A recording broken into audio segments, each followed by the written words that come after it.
Brandon Figueroa. Man, I completely forgot to ask you. Obviously, a big fight, former opponent of yours, Stephen Fulton versus Inoue.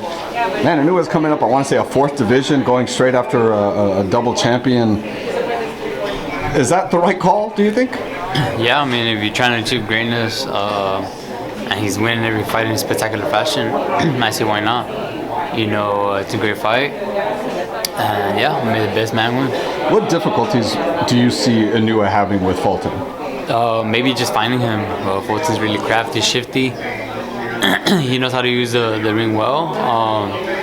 Inoue must have great conditioning and know how to, you know, stop Fulton and just bang away. I mean, that's what he does. Is, you know, uses his explosiveness and his power. So he just has to get Stephen Fulton to stop somewhere.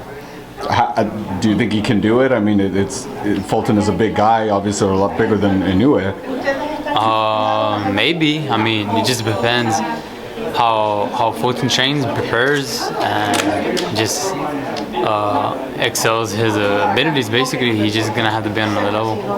How do you think being in Japan will that affect the fight one way or the other?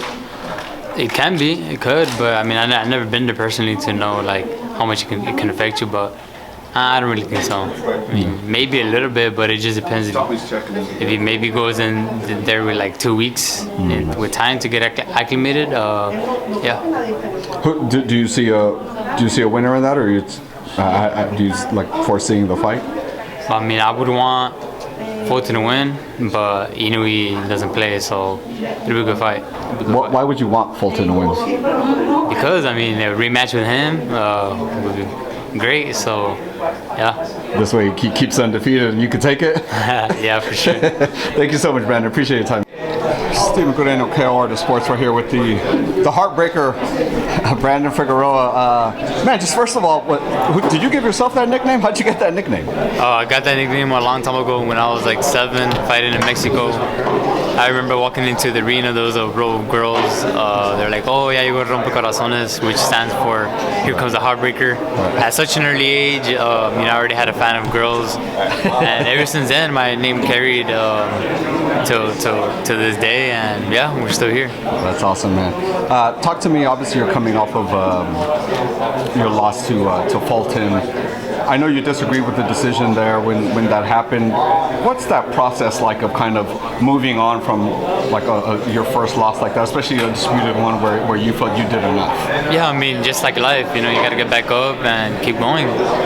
It's not the end of the world, you know, there's many more objectives to meet, goals and dreams that I want to achieve, and I feel like this is one step definitely, winning another world title and fighting for another world title and just keep racking them up. You know, that's what I'm here to do, is move on from the past and keep getting better and better.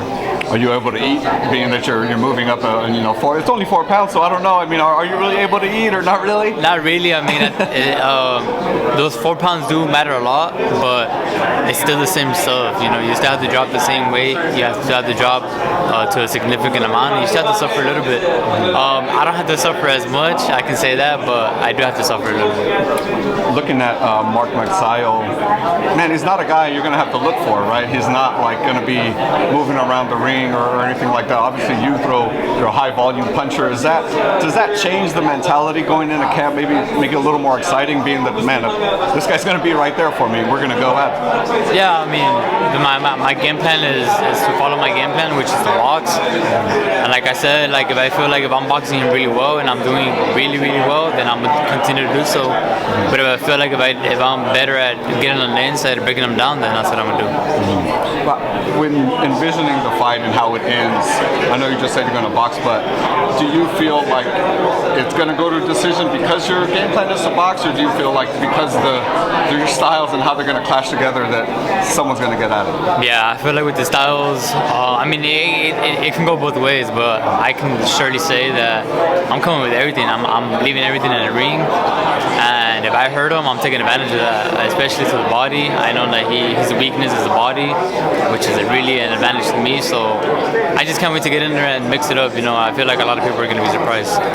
Man, this is kicking off, I think Brian said like 11 weeks or something of boxing, or 10 weeks of boxing, something like that. Some of the bigger fights, Caleb Plant versus David Benavidez, man, you smile. It's a good fight, man. As a boxing fan, I'm sure you're excited about it. Talk to me about that one. Yeah, I'm for sure going to come Vegas to see that one live. I want to. I'm not really the type of person that really likes to see fights live, but Benavidez is probably one of my favorite fighters right now. He's just rugged. He's a Mexican. They call him the Mexican monster. He just goes out there and dominates you in any fashion he wants. So definitely that's a fight that I'm going to be there live to watch, and I'm going to enjoy it live too. You mentioned Benavidez first. Is that who you're picking to win? Yeah. I mean, I've been. I don't really have idols. I don't really look up to anyone, but if I can say that if I can look up to any boxer, it wouldn't be him. Honestly, David Benavidez is just a monster. He just doesn't complain, no excuse. He just goes out there and just beats you up. That's it. That's the style that you know I love, because that's kind of the style I have. And that same ruggedness, that same mentality, he's just gonna grow out there and just bring it to you. So yeah, I mean, I've been rocking with Benavidez for a while, and I feel like he's gonna be up there. How does he get it done, do you think? Knockout. Knockout, huh? Yeah, knockout. And last one, I want to get your take on, man. Tank versus Ryan. It's another big fight. Obviously, a lightweight, a couple of weight classes above yours. I'm sure you're excited about that one too. That's a really, really good one. How stylistically, how do you think that plays out in the ring between Tank and Ryan? Oh man, it just depends. I mean, it just depends how Garcia fights. Because if Garcia boxes, then Gervonta Davis' job is to get on the inside. So it's going to be a really interesting fight, seeing how Gervonta Davis is going to do with the distance and the length, the height.